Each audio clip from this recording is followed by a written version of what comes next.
I thought the screaming was mine. Turns out, it was everyone else's, echoing off the walls of that country club ballroom while I stood there, holding evidence in my shaking hands, watching Richard's face drain of color. But I'm getting ahead of myself.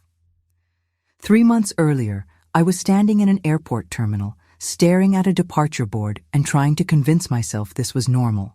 The fluorescent lights hummed overhead, that particular buzz that feels like it's drilling into your skull.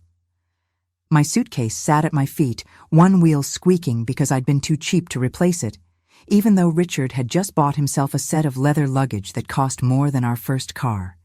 He was supposed to be right beside me, grinning about this surprise trip he'd planned, but his phone had rung 20 minutes ago, and now I was alone, watching our flight status change from boarding to final call.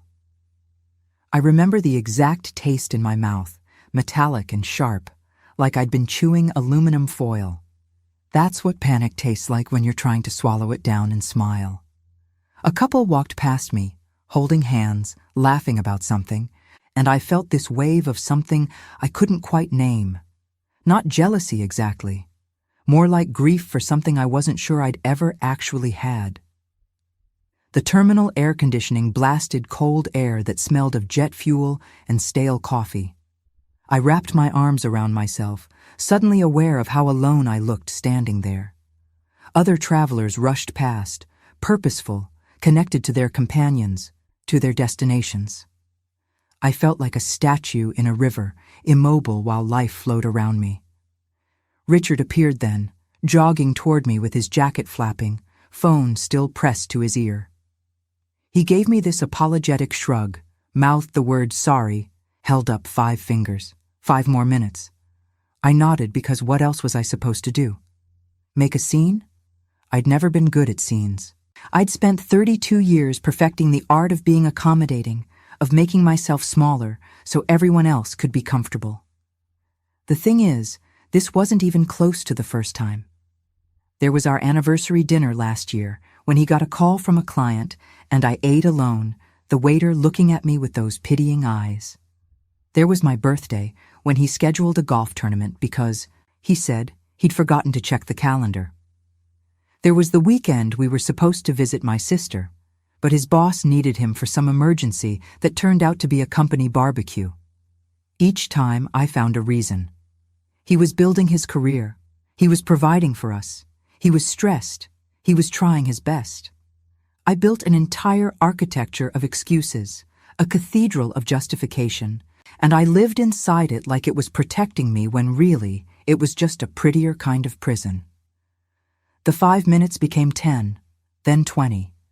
Then the gate agent's voice crackled over the intercom, announcing final boarding, and Richard was still talking, pacing in small circles, completely absorbed in whatever crisis couldn't wait. I watched our flight number disappear from the board, just vanished, like it had never existed. That's when something cracked. Not broke, not yet, just cracked. Like when you tap a windshield and a tiny fracture appears, barely visible, but you know it's going to spread. Richard finally hung up, rushed over, saw the empty board, and said, "What would you believe he actually said?" He looked at me and said, "There'll be other flights." Said it like we'd missed a bus, not a trip he'd supposedly been planning for weeks. Said it like my time, my anticipation, my hope, none of it mattered more than whatever deal he'd just closed on that phone. I wanted to scream. I wanted to throw my ridiculous squeaky suitcase at him. Instead, I heard myself say, "Okay, that's fine, we can reschedule." The words came out automatically, like my mouth had been programmed years ago and nobody'd ever updated the software. We ended up in an airport cafe, one of those places that smells like burnt coffee and recycled air. Richard ordered without asking what I wanted, got me decaf, even though he knows, I hate decaf. He was already back on his phone, scrolling through emails, and I sat there thinking about how I'd become an extra in my own life. You know that feeling? When you're physically present, but somehow invisible, like you're just filling space until someone needs something from you? The cafe was half empty. A businessman typed furiously on his laptop. A young mother tried to keep her toddler from climbing out of the stroller. And then there was this woman, sitting 2 tables over with layers of worn clothing and a shopping cart parked nearby. She had these eyes, I swear, eyes that looked like they'd seen every possible version of how life could go wrong. She was watching me. Not staring, just watching, like she recognized something. And when Richard got up to take yet another call, she moved to my table without asking, sat down like we were old friends. I should have been uncomfortable. I should have gathered my things and moved. Instead, I felt this weird sense of relief, like finally someone was actually seeing me. She didn't say hello. She said, "Honey, you can wait your whole life for someone to choose you. Sometimes you gotta choose yourself." Just like that. No preamble, no small talk. Like she'd been listening to my thoughts and decided to answer them. My coffee had gone cold. I was holding the cup anyway, needing something to do with my hands. The ceramic felt rough against my palms, a grounding sensation in a moment where everything else felt surreal. I tried to explain, tried to say it wasn't that simple, that marriage is complicated, that Richard was just going through a stressful time at work. The words felt hollow even as I said them. She laughed, not mean, but knowing. Told me she'd said the same things once. Told me about a husband who'd promised her the world and delivered nothing but excuses. Told me about years spent waiting, hoping, convincing herself that her dedication would eventually be rewarded. She'd given him everything, time, money, dreams, all of it, until there was nothing left of who she used to be. I remember my hands starting to shake, not from cold, from recognition, because her story was my story, just with different details. The shape of it, the emotional architecture, it was identical. Richard came back, saw her sitting there, and his face did this thing, this quick flash of disgust that he tried to hide but didn't quite manage. He suggested we move to a different area. Said it quietly, like he was being discreet, but I heard the implication. We don't sit with people like that. That's when the crack spread. That's when I felt something fundamental shift inside me.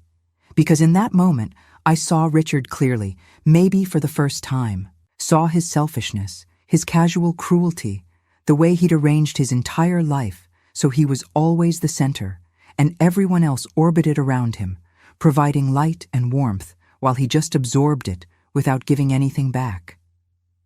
The woman left, squeezed my hand before she went, told me I looked like I had more fight in me than I knew. Her hand was rough, calloused, warm. A hand that had worked, survived, endured. I watched her gather her belongings, the shopping cart wheels squeaking on the polished floor, and felt like I was watching a possible version of my own future walk away.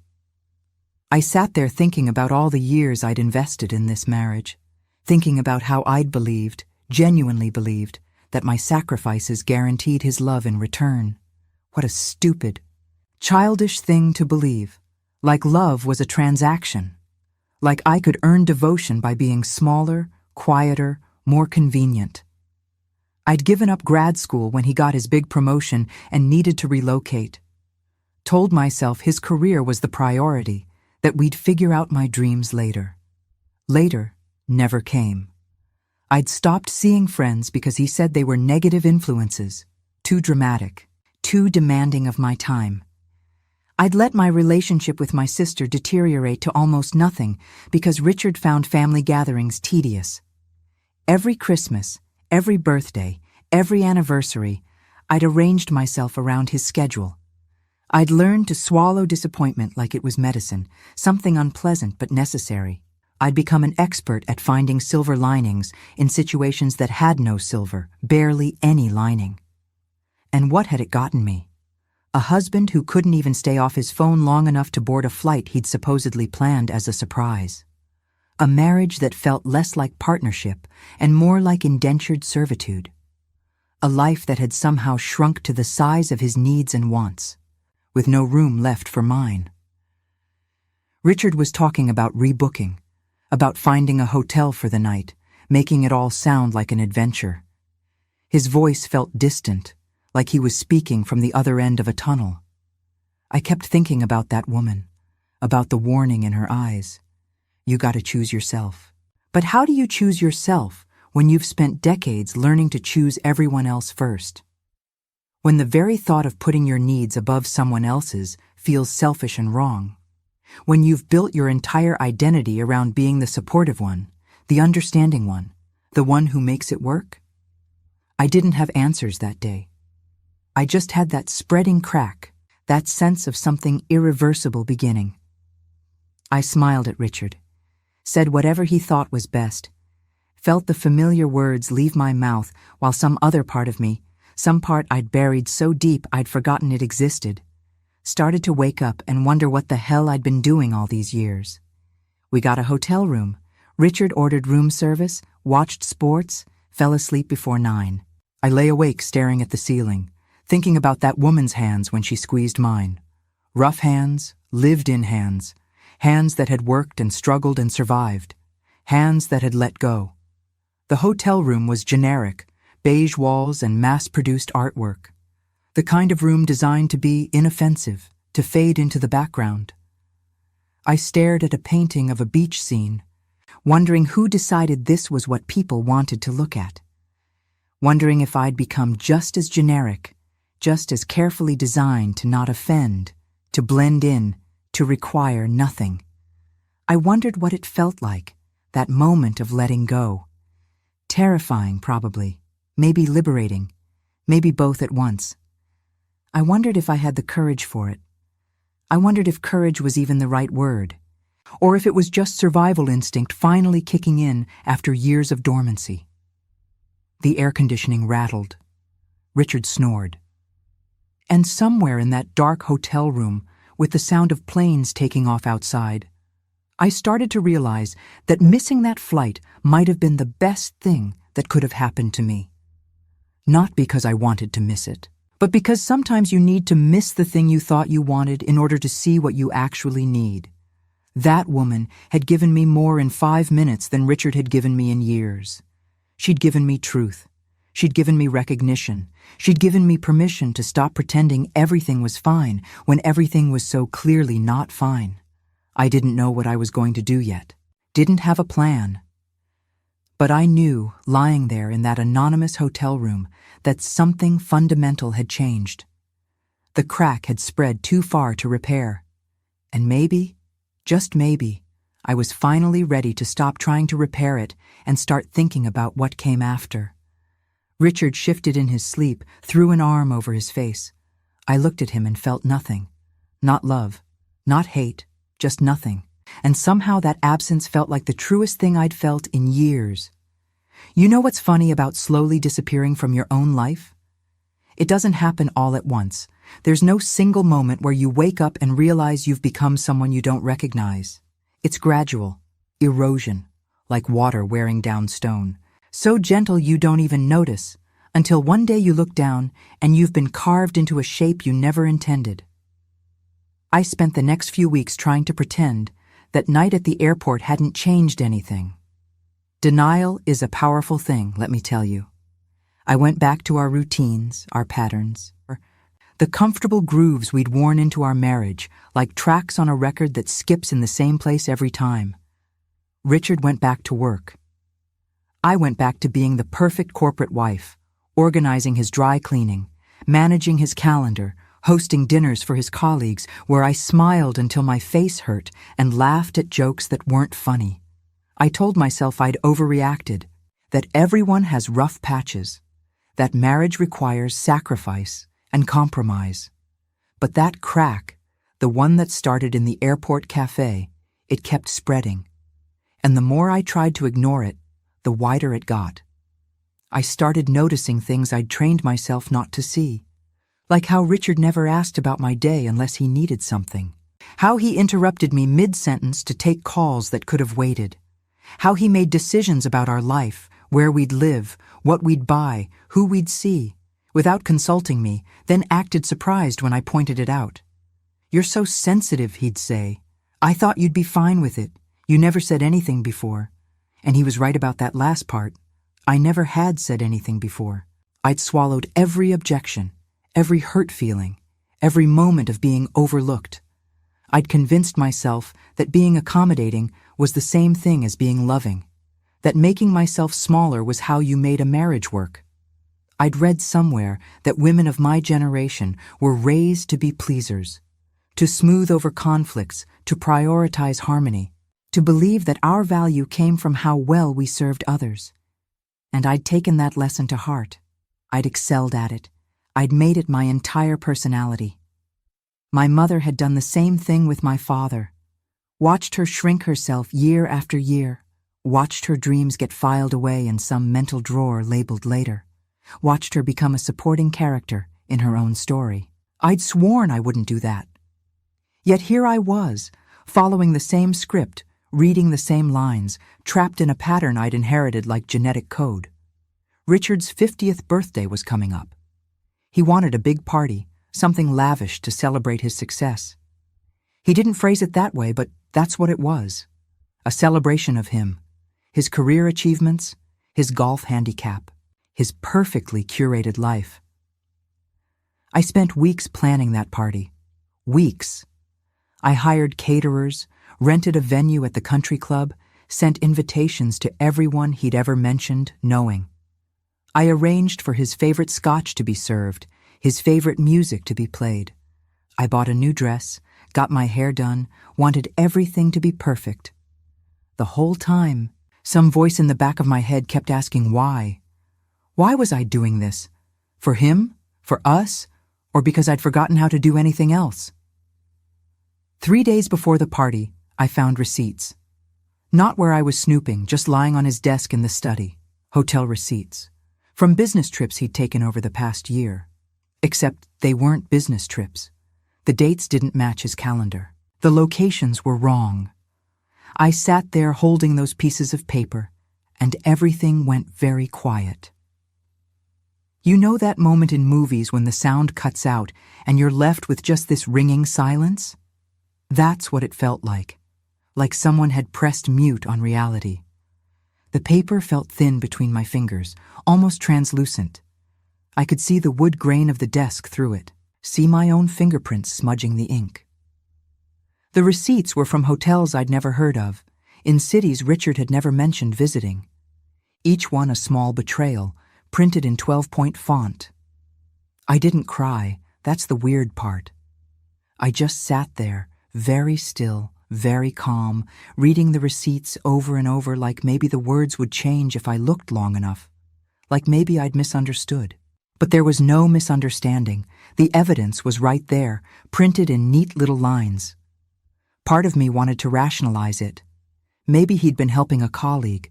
Maybe there was a perfectly reasonable explanation.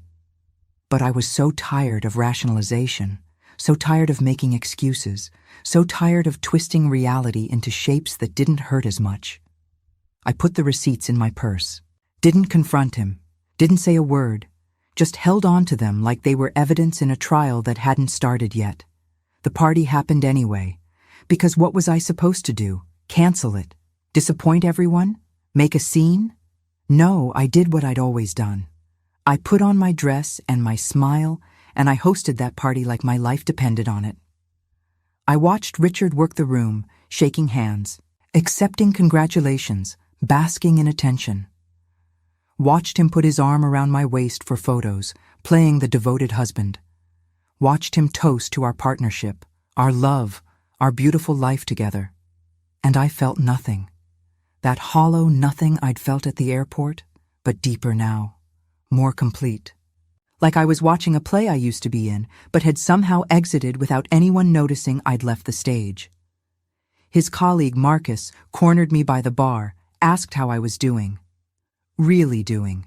And something about the way he asked, like he actually wanted to know, like he could sense something was wrong, made my carefully constructed composure start to crumble. I'm tired, I told him. Just really tired. He looked at me with this expression, concern mixed with something else. Understanding, maybe.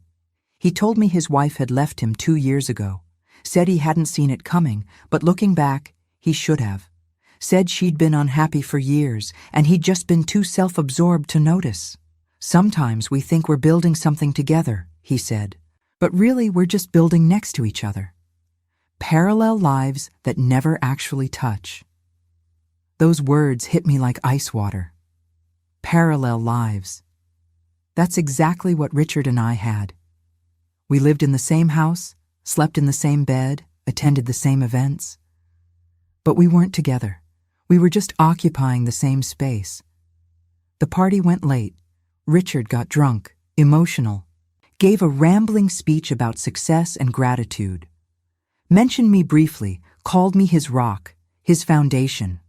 People awed and applauded, and I smiled because that's what you do. You smile. You accept the compliment that's not really a compliment, because being someone's foundation means you're under them, holding them up while they get to stand tall. After everyone left, after the catering staff had cleaned up and Richard had passed out on the couch, I sat in our bedroom and looked at those receipts again. Thought about all the nights he'd said he was working late, all the trips that seemed just a little too frequent, all the times my gut had whispered something's wrong and I'd told it to be quiet. I'd wanted so badly to believe in us, in him, in the story we were supposed to be writing together. I'd invested everything, my time, my energy, my identity, my dreams. I'd put all my eggs in this basket, and now I was looking at the broken shells, wondering when exactly I'd become so reckless with my own life. That belief, that stubborn, desperate belief that my dedication would eventually be rewarded, it had kept me trapped more effectively than any lock or chain, because I'd chosen it. I'd chosen to believe. I'd chosen to stay. I'd chosen to sacrifice. And I'd told myself that choice meant something, that it was noble, that it was love. But it wasn't love. It was fear. Fear of being alone. Fear of failure. Fear of admitting I'd wasted years on someone who didn't value what I was giving. Fear of starting over. Fear of the unknown. I thought about that woman at the airport again. Wondered where she was. Wondered if she'd found peace or just different problems. Wondered if she ever regretted walking away, or if she woke up every day grateful for her freedom. Have you ever doubted your own sanity?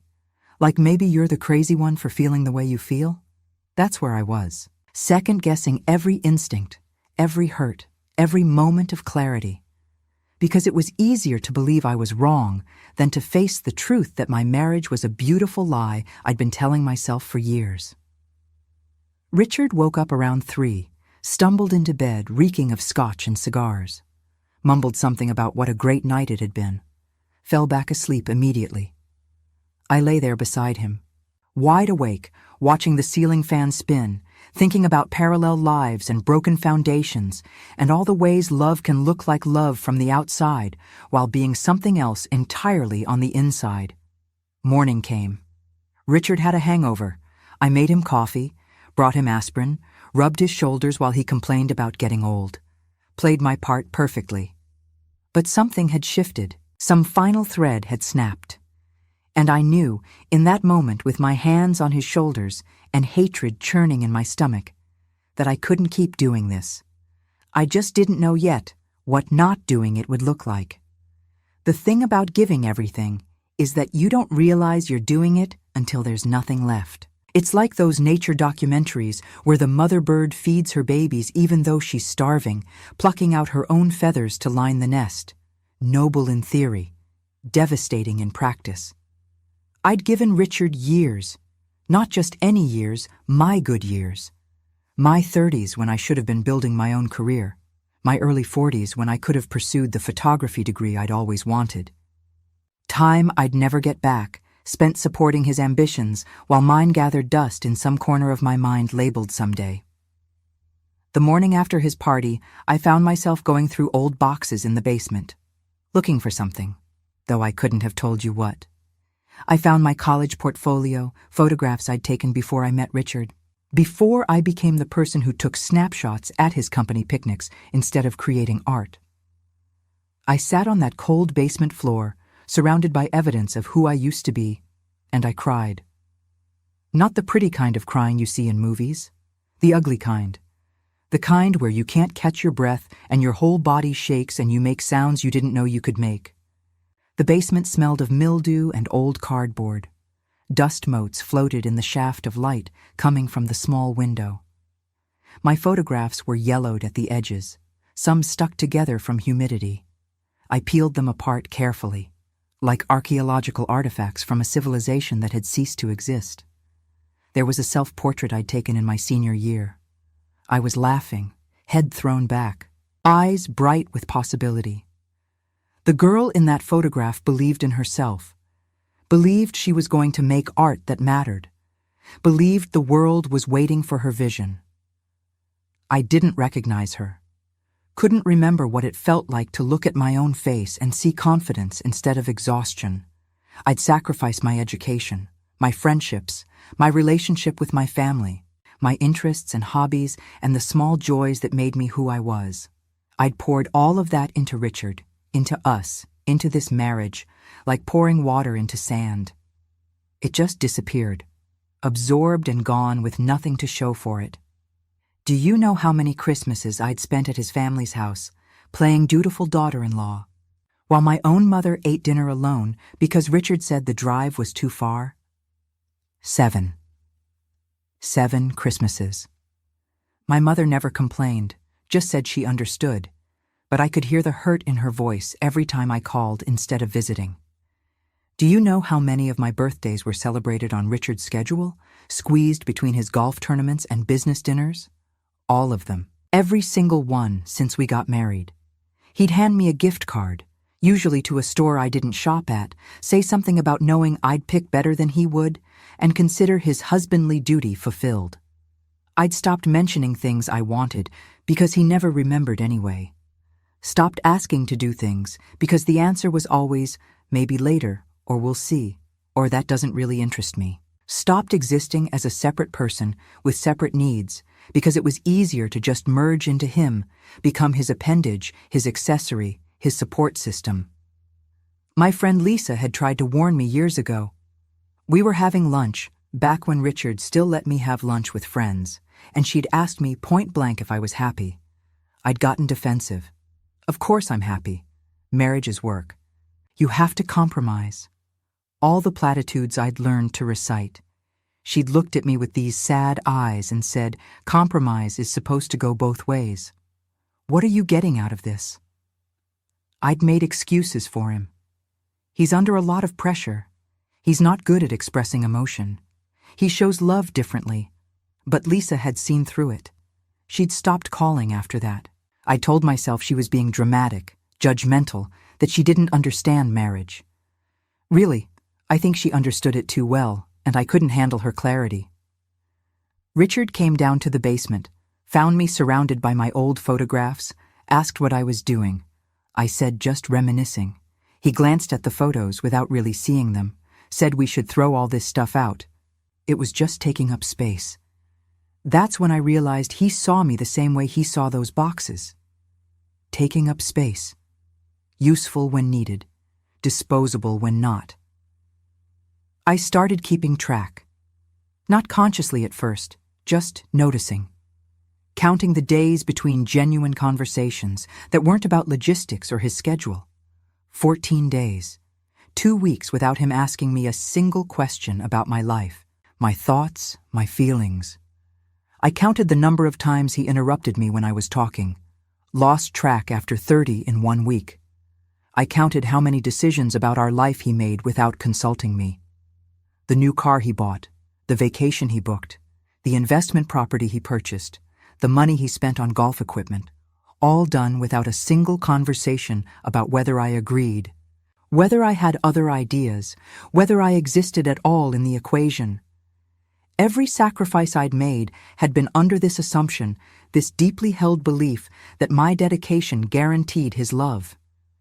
That if I just loved him hard enough, supported him completely enough, erased myself thoroughly enough, he would see me, value me, choose me. But that's not how it works. Love isn't a transaction.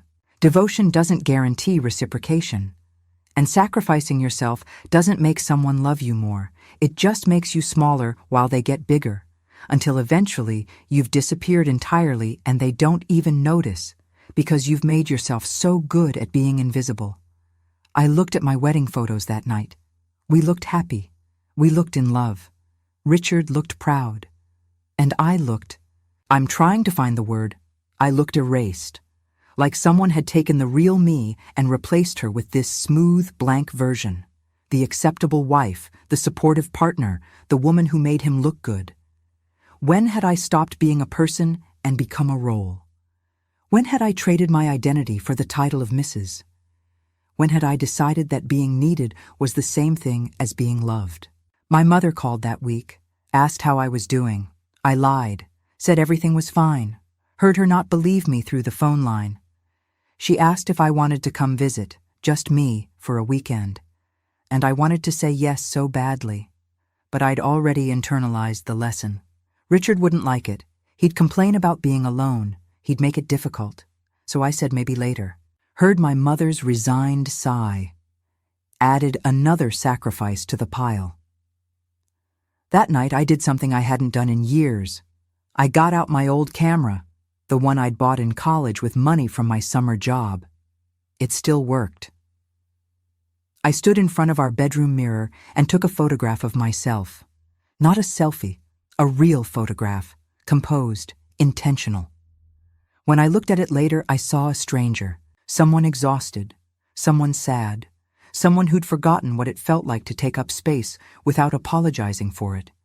The woman in that photograph was crying. I hadn't even realized I was crying when I took it. The tears were just there, running down my face like they'd been waiting for permission. I thought about all the years I'd invested, the compound interest of small sacrifices adding up to the complete liquidation of myself. I thought about what I'd get back if I left. Nothing. You can't get back time. You can't recover youth or opportunities or the person you might have been. But maybe that was the wrong question. Maybe the question wasn't what would I get back. Maybe it was what would I stop losing? Because every day I stayed was another day of sacrifice. Another day of making myself smaller. Another day of choosing someone who wouldn't choose me. Another day of believing that eventually, somehow, this would all mean something. I didn't sleep that night, just lay there thinking about mathematics, about investments and returns, about the sunk cost fallacy, about how the smart thing to do when you've put money into a losing proposition is to cut your losses, not pour in more money hoping to recoup what's already gone. But this wasn't money. This was my life. And I'd poured in so much of it that walking away felt like admitting I'd wasted it. Like all those sacrifices had been for nothing. Except they had been for nothing. That was the truth I couldn't escape. The woman in the airport cafe had tried to tell me. Lisa had tried to tell me. My own gut had been trying to tell me for years. You can wait your whole life for someone to choose you. I'd already waited half my life, and he still hadn't chosen me. So when exactly was I planning to choose myself? The alarm went off at 6.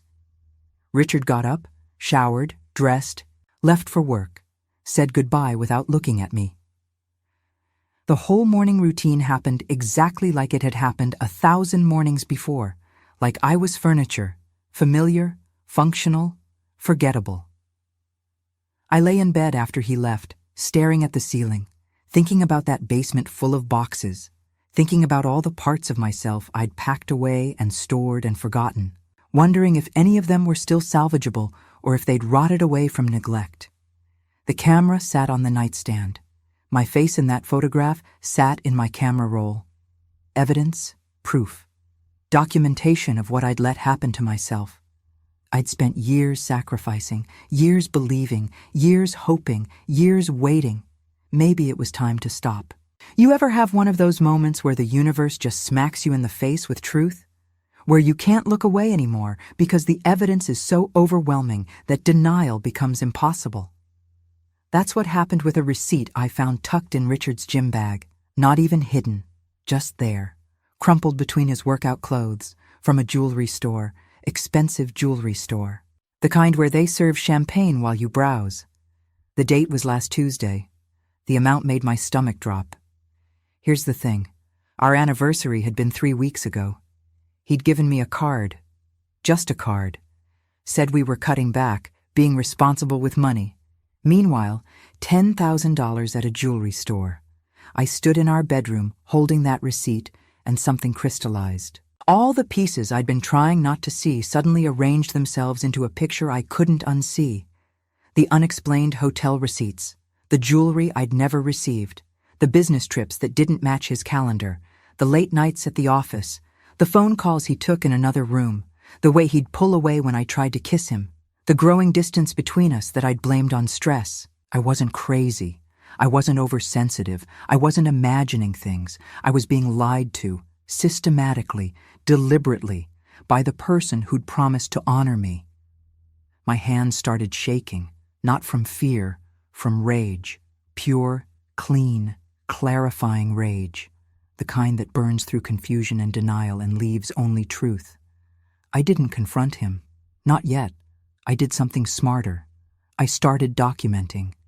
I logged into our bank accounts, printed statements, found an entire credit card I didn't know about, monthly charges at hotels, restaurants, a recurring payment to some wellness spa I'd never heard of, years of charges, years of lies. I made copies of everything, saved digital files in places he'd never think to look, created a folder on my phone labeled recipes, filled it with evidence. Bank statements, hotel receipts, text message screenshots, photographs of his calendar showing where he said he'd be versus where the receipts showed he actually was. The pattern was undeniable, consistent, brazen, really, like he didn't think I'd ever look, like he thought I was too stupid or too compliant to notice. And the worst part? He'd been right. For years, he'd been right. I hadn't looked, hadn't questioned, hadn't wanted to see. I'd been so committed to believing in us that I'd ignored every red flag, every inconsistency, every moment my gut screamed warning. But that woman at the airport had cracked something open in me. And now I couldn't stop looking, couldn't stop seeing. It was like someone had removed a filter from my vision, and suddenly everything was sharp and clear and painful. I found more evidence in his email. Had to guess his password, which turned out to be embarrassingly easy. It was our wedding date. Even his deception was lazy. Messages to someone named Charlotte. Terms of endearment I hadn't heard in years. Plans for weekends away. Intimate details about their relationship. Photos I won't describe because they're burned into my brain and I can't unsee them no matter how hard I try. They'd been together for 3 years. 3 years.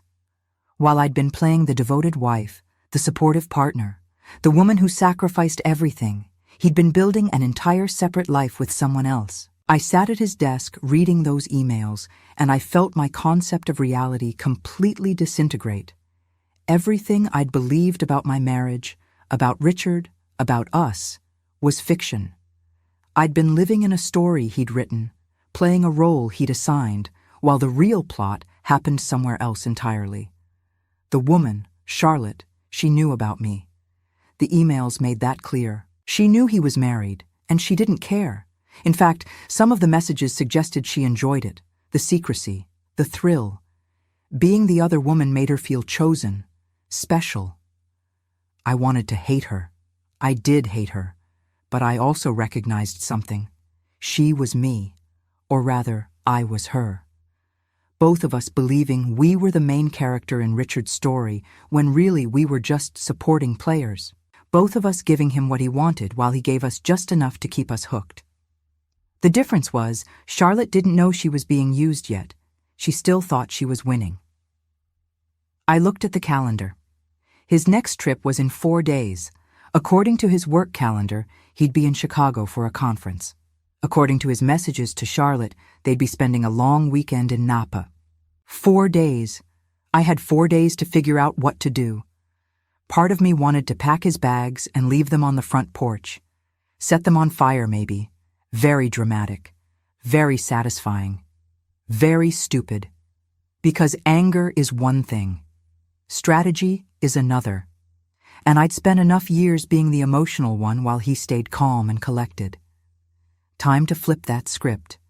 I needed help, not emotional support, though I could have used that too.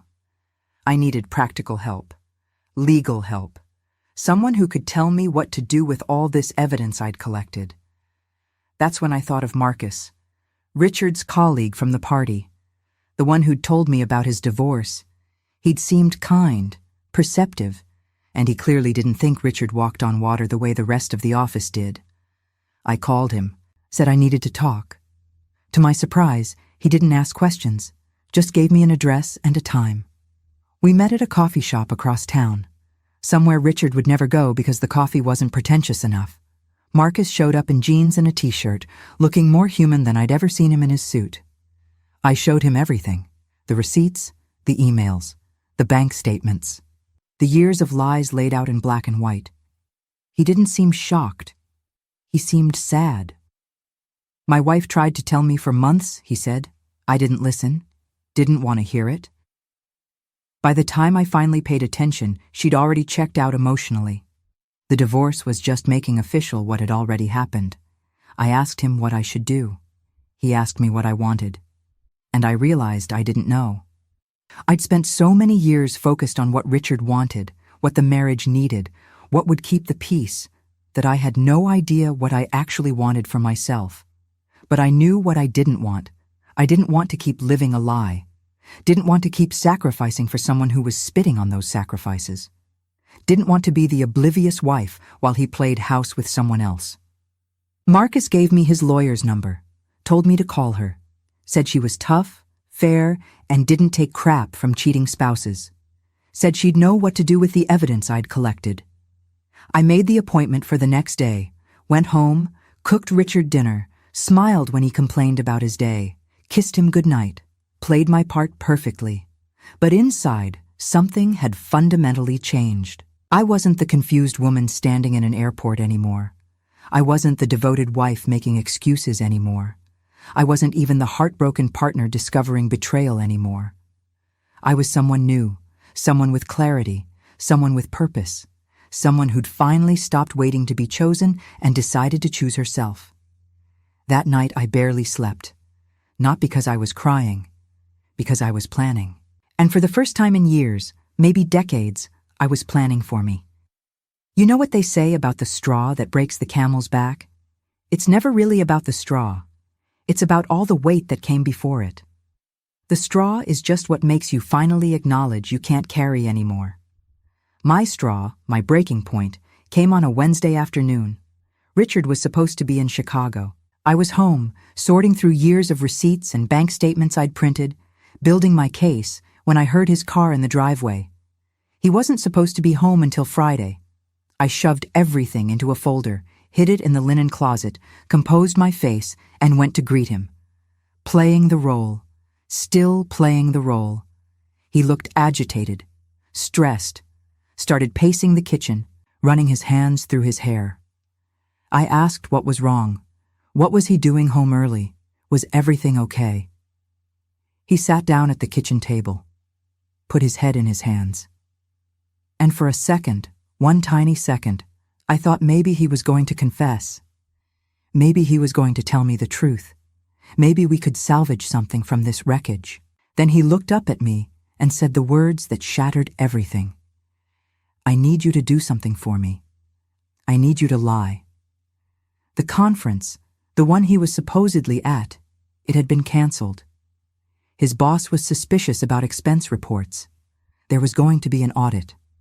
And some of those expenses, the hotel rooms, the restaurants, the charges I'd found on that secret credit card, they needed to look legitimate.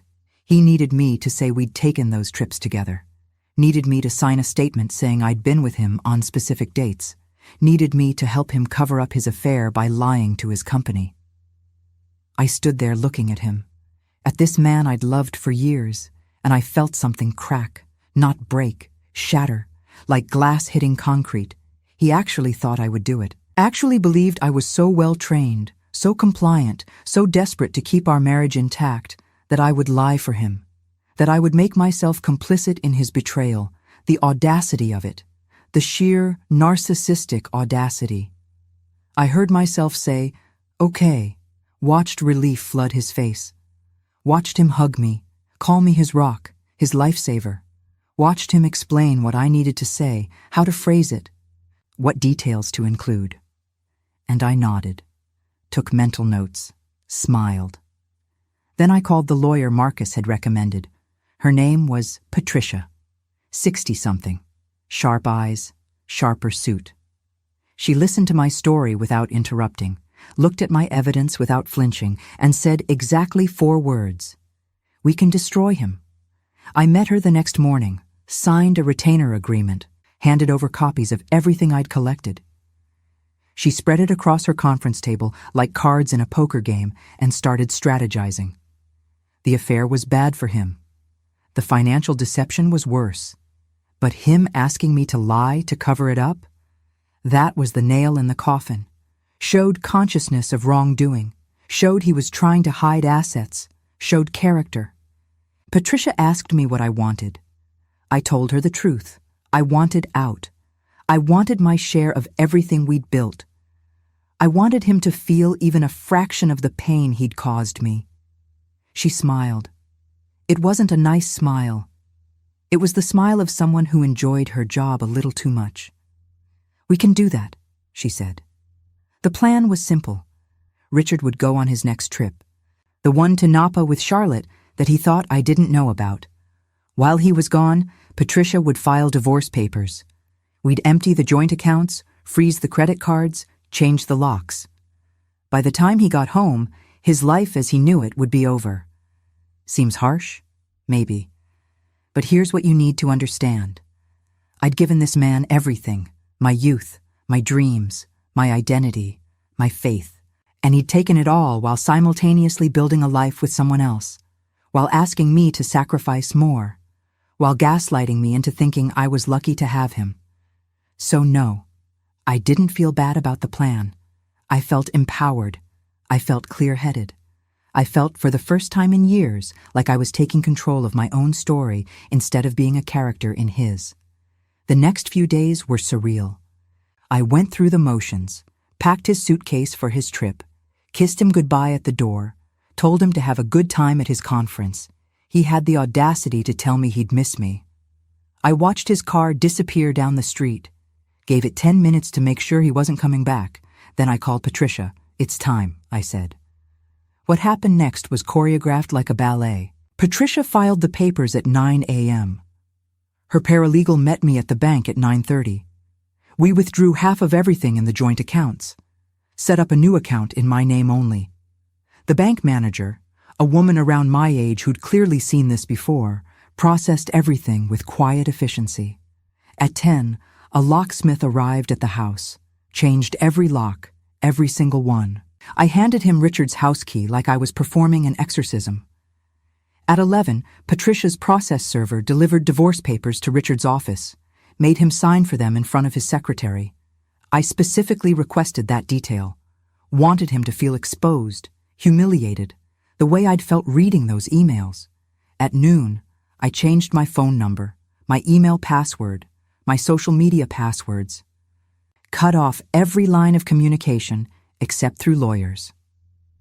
At 1 p.m., I sat in my newly secured house, drinking coffee, feeling the weight of years of compliance lift off my shoulders.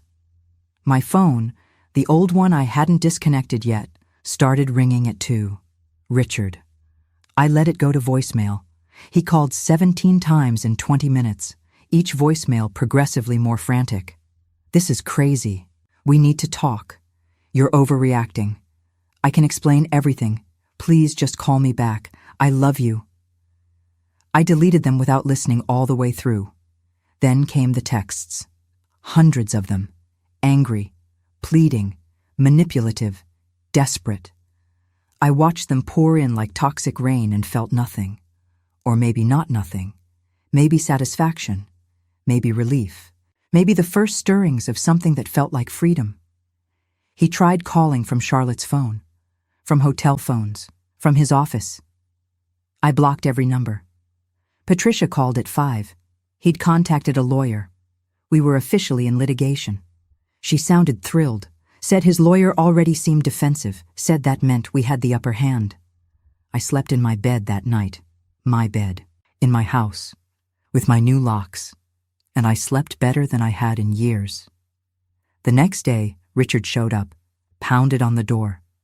I didn't answer. He couldn't get in. The locks were changed. He stood on the porch yelling about how I was being unreasonable, how we needed to talk, how I was destroying everything we'd built. I watched from the upstairs window, watched him rage and plead and threaten, watched him finally give up and leave. And I felt nothing for him, nothing but contempt for the small, selfish man who'd mistaken my love for weakness. The days that followed were a blur of legal meetings, paperwork, strategy sessions. Patricia was brutal and efficient. She'd frozen his access to accounts, filed restraining orders when he kept showing up at the house, cataloged every lie, every deception, every dollar he'd spent on his affair. Richard's lawyer tried to negotiate, suggested mediation, said we could work this out amicably. Patricia laughed in his face. Amicably? Your client spent years lying, cheating, and stealing from my client. We're not mediating anything. We're going to court, and we're going to win. I later learned that only 1 in 12 cases of psychological abuse is ever reported. That statistic haunted me. How many women were out there, living the life I'd lived, too scared or too conditioned or too hopeful to speak up? How many were still making excuses for men who didn't deserve them? I'd been one of them, not anymore. The evidence Patricia presented in preliminary hearings was damning. Years of financial infidelity, the affair, the attempted cover-up, the power imbalance in our marriage, my complete sacrifice of career and identity, his systematic exploitation of that sacrifice. The judge, a woman in her 50s, with steel gray hair and zero patience for nonsense, looked at Richard like he was something she'd scraped off her shoe. Your client, she said to his lawyer, has some serious explaining to do. Richard tried to paint himself as the victim, said I'd changed, said I'd become vindictive and cruel, said he didn't recognize the woman I'd become. He was right about that last part. I wasn't the woman he'd married. That woman had disappeared under years of his selfishness. The woman sitting in that courtroom was someone new, someone who'd finally learned that being loved shouldn't require self-erasure. His lawyer tried a different tack, said I'd benefited from his success, said I'd lived a comfortable life, said I should be grateful. Patricia stood up, and I swear the temperature in the room dropped 10 degrees. Grateful? Your client is asking my client to be grateful that he let her sacrifice everything while he built a life with another woman? Grateful that he lied to her for years? Grateful that he asked her to commit fraud to cover his tracks? She paused. Let that sink in. My client isn't seeking revenge, Your Honor. She's seeking justice, and I intend to make sure she gets it. The courtroom was silent. Even Richard's lawyer seemed to shrink in his seat. The judge ruled in my favor on almost every preliminary issue, granted the restraining order, froze Richard's access to disputed assets, ordered full financial disclosure, set a trial date. Walking out of that courtroom, I felt 10 feet tall, maybe taller. I felt like I'd finally stopped shrinking and started expanding, taking up the space I'd been too afraid to occupy for years. Richard was waiting in the hallway, tried to approach me. Patricia stepped between us like a bodyguard. You don't get to talk to her anymore, she said. All communication goes through me. I walked past him, didn't look back, didn't need to. He was already becoming smaller in my rearview mirror, already fading into the past where he belonged. That night, I ordered takeout, ate it straight from the container, watched a movie he would have hated, turned the volume up as loud as I wanted. Small things, small acts of reclamation, but they felt enormous. I was choosing myself, finally, completely, without apology or guilt or fear. And it felt like breathing after years of holding my breath underwater. The battle wasn't over. The divorce would take months, maybe longer, but the hardest part was done. I'd stopped being afraid of him, stopped needing his approval, stopped believing his version of reality. I'd found my voice, and I was using it. The country club was Richard's domain, his kingdom, the place where he networked and schemed and presented his carefully curated image of success. I'd been there 100 times, playing the perfect wife accessory, smiling until my face hurt. Going back there for the confrontation wasn't my idea. It was Patricia's.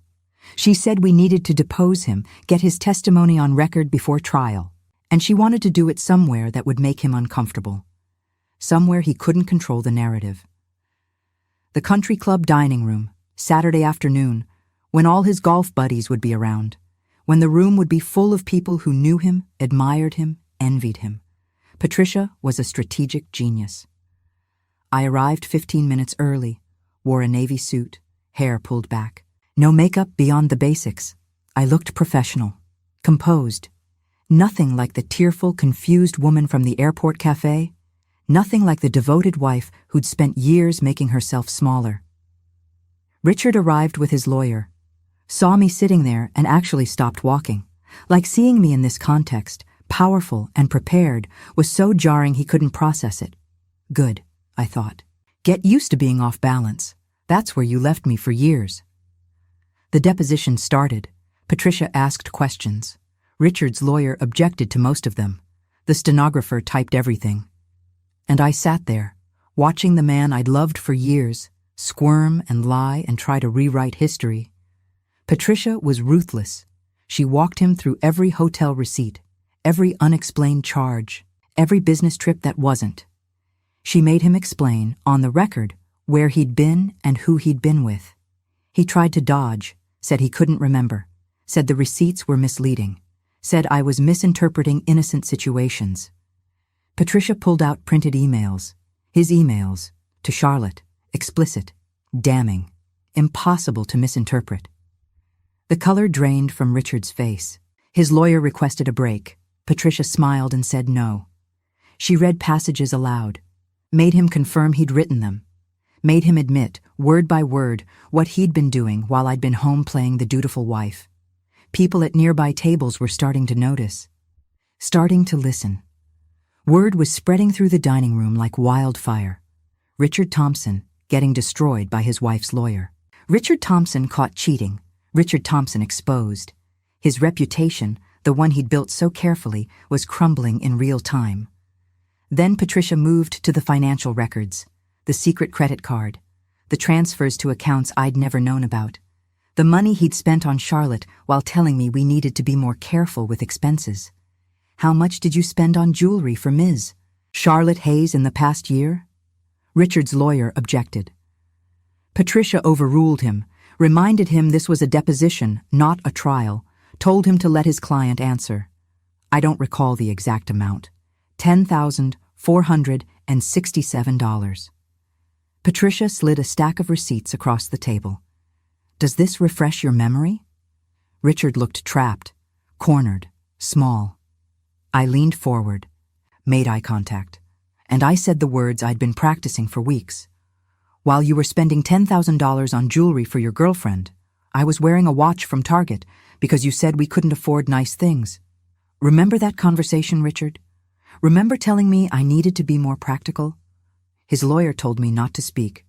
Patricia told him I could speak if I wanted to. The stenographer kept typing. I stood up. The room went quiet.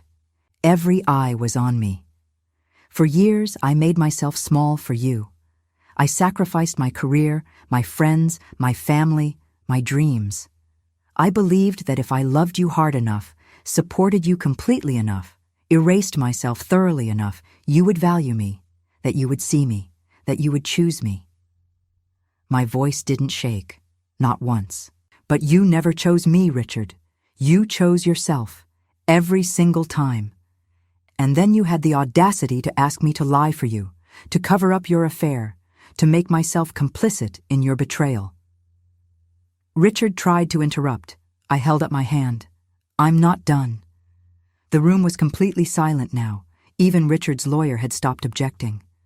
I thought this would be harder. I thought confronting you would break me. But standing here, seeing you squirm, watching your carefully constructed image crumble, I don't feel broken. I feel free. I picked up my bag, looked at Patricia. She nodded.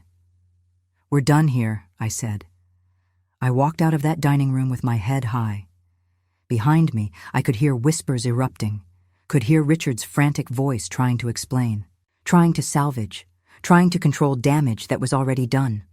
I'd destroyed him. Not with violence, not with screaming, with truth, with evidence, with the simple act of refusing to protect him anymore.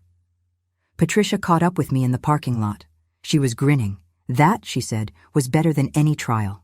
That was public execution. I felt something I hadn't felt in years. Not just satisfaction, not just vindication. Power. Real power. The kind that comes from standing up instead of bending over. My phone buzzed. Messages from people who'd been in that dining room. Friends of friends. People from Richard's business circle. All saying variations of the same thing. We had no idea. We're so sorry. If you need anything. I turned my phone off. Didn't need their apologies or their pity. Didn't need anything from anyone. I drove home, my home, with my new locks and my changed life. Sat in the driveway for a moment, letting it all sink in. I'd done it. I'd stood up. I'd fought back. I'd refused to be the victim anymore. The divorce would be finalized in a few months. Patricia was confident we'd get everything we were asking for. The house. Half of his retirement. Alimony. Everything he'd tried to hide. But more than that, more than any material victory, I'd gotten myself back. That night, I did something I hadn't done since college. I got out my camera and went for a walk. Started photographing again, the light through the trees, the shadows on buildings. The world as I saw it, not as someone else wanted me to see it, and every shot I took felt like reclaiming a piece of myself I'd thought was lost forever. Later that week, I ran into Marcus at a coffee shop. He asked how I was doing. Really doing. I'm doing something I should have done years ago, I told him. I'm choosing myself. He smiled, said he was proud of me, said I'd inspired him to be more honest in his own life, to stop settling, to stop accepting crumbs. We talked for an hour, just talked. No agenda, no performance. Just two people who'd survived similar situations, sharing stories, finding solidarity. When we parted ways, he said something that stuck with me. You know what they say? The best revenge is living well. I thought about that. Thought about whether I'd been seeking revenge or justice or just freedom. Maybe it didn't matter. Maybe the labels weren't important. What mattered was that I was free. Finally, completely free. And I was going to live so well that Richard would see it and realize exactly what he'd lost. Not for him, not to make him regret, but for me, because I deserved it, because I'd earned it, because I'd survived years of making myself small, and I was done with that now. I was taking up space. All the space I needed. And if that made anyone uncomfortable, they could move. The woman at the airport cafe had told me I had more fight in me than I knew. She'd been right. I just needed to stop fighting for him and start fighting for myself. And now that I'd started, I wasn't planning to stop. Not ever again. You'd think that would be the end. The dramatic confrontation, the divorce filing, the public humiliation. Credits roll. Story over. But life doesn't work like that. The aftermath is where you actually have to live. The divorce was finalized on a Tuesday. Gray morning. Unremarkable weather. Nothing dramatic or cinematic about it. Just signatures on papers and a judge's stamp, and suddenly I wasn't married anymore. Richard got the settlement he deserved, which is to say, not the one he wanted. I got the house, half his retirement, alimony for 5 years. Patricia had torn him apart so thoroughly that his lawyer basically begged him to settle rather than go to trial. The money was fine, necessary even, but that's not what mattered. What mattered was walking out of that courthouse knowing I'd stood up for myself, knowing I'd refused to disappear quietly, knowing I'd fought back and won. Charlotte, I learned through the grapevine, left him 2 months after the deposition. Turns out being with a disgraced, publicly humiliated cheater wasn't as thrilling as being the secret girlfriend. Who would have thought? Richard tried to contact me a few times after. Emails I didn't read, calls I didn't answer. Eventually he stopped. Maybe he moved on. Maybe he found another woman to use up. Didn't matter. He wasn't my problem anymore. The first few months alone were strange. I'd spent so long existing in relation to someone else that being just me felt foreign. I'd wake up and instinctively start planning around his schedule before remembering I didn't have to do that anymore. Small freedoms were the ones that hit hardest. Eating dinner whenever I wanted. Watching whatever I wanted on TV. Making plans without checking with anyone. Buying things I liked without justifying them. Existing without permission. I started therapy. Found a woman named Dr. Chen who specialized in recovering from narcissistic abuse. That's what it was, apparently. Had a name and everything. Coercive control, gaslighting, emotional manipulation. The whole toolkit Richard had been using for years. Studies show that those who suffered childhood abuse are more vulnerable to creating trauma bonds. Dr. Chen explained how my mother's relationship with my father had programmed me to accept breadcrumbs as love. How I'd learned to associate sacrifice with value. How normal, healthy relationships actually felt foreign and uncomfortable because they weren't what I'd been raised to recognize as love. Unpacking all of that took time. Months of sessions, tears, anger, grief for the years I'd lost. The person I might have been if I'd chosen differently, but also healing, real healing. Not the fake kind where you pretend everything's fine. The messy kind where you fall apart and then carefully put yourself back together in a better shape. I reconnected with Lisa, the friend who'd tried to warn me years ago. We met for lunch, and I apologized for pushing her away, for choosing Richard's comfort over her honesty. She cried, said she'd missed me, said she'd never stopped hoping I'd wake up and see what was happening. We're good now. Better than good. She's one of my closest friends again. She and Marcus actually started dating, which is kind of beautiful. Two people who'd been through similar pain, finding each other on the other side. I went back to school, enrolled in photography classes, started building a portfolio again. It felt like learning to use muscles that had atrophied, painful at first, then exhilarating. My first gallery showing was small, a local coffee shop that rotated artwork monthly. But seeing my photographs on those walls, seeing my name on the placard, I felt something I hadn't felt in decades. Pride. Real pride in something I'd created. Richard wasn't there. Of course he wasn't. But I realized I didn't need him to witness my success, to make it valid.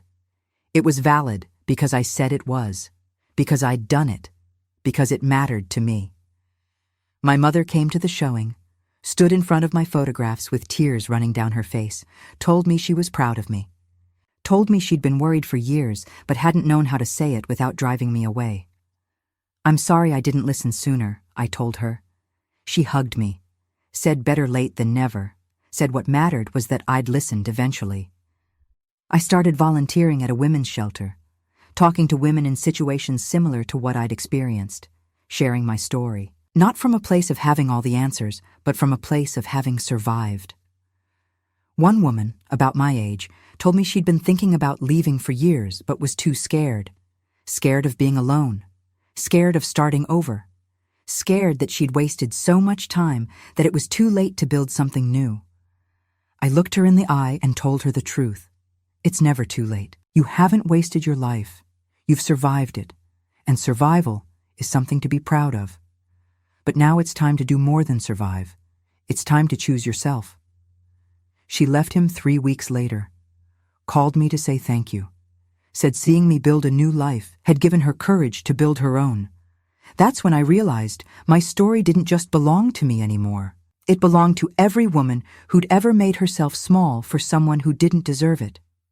Every woman who'd sacrificed and hoped and believed that love was supposed to hurt this much. I started a blog, started writing about my experience, not for likes or followers or internet fame, for the women who needed to hear they weren't alone, that recovery was possible, that there was life after leaving. The response was overwhelming. Hundreds of messages from women sharing their stories, thanking me for speaking up, asking for advice, telling me I'd help them see their situations more clearly. I couldn't save everyone. Couldn't fix every broken marriage or heal every wounded woman, but I could be honest. I could be visible. I could be proof that rebuilding was possible. A year after the divorce, I moved, not far, just to a smaller place that was entirely mine. No memories of Richard, no ghosts of who I used to be, just space for who I was becoming. I painted the walls colors he would have hated, hung my photographs everywhere, bought furniture that was comfortable instead of impressive, made a home that reflected me, not some carefully curated image of success. And I was happy, not in the manic, forced way, not in the I'm fine, everything's fine way, actually happy, content, at peace. Sometimes I thought about Richard, wondered if he'd learned anything, wondered if he was capable of self-reflection, or if he'd just found another woman to manipulate. Mostly, though, I didn't think about him at all. He'd become irrelevant, a chapter in my story that had closed. The woman at the airport cafe, I never saw her again. Tried to find her a few times, wanted to thank her, tell her what her words had meant, never could. But I think about her often. About how one moment of honesty from a stranger had been the catalyst for everything that came after. How sometimes the people who save us are the ones we least expect. I hope she's okay. I hope she found her own peace. I hope somewhere she knows that her words changed a life.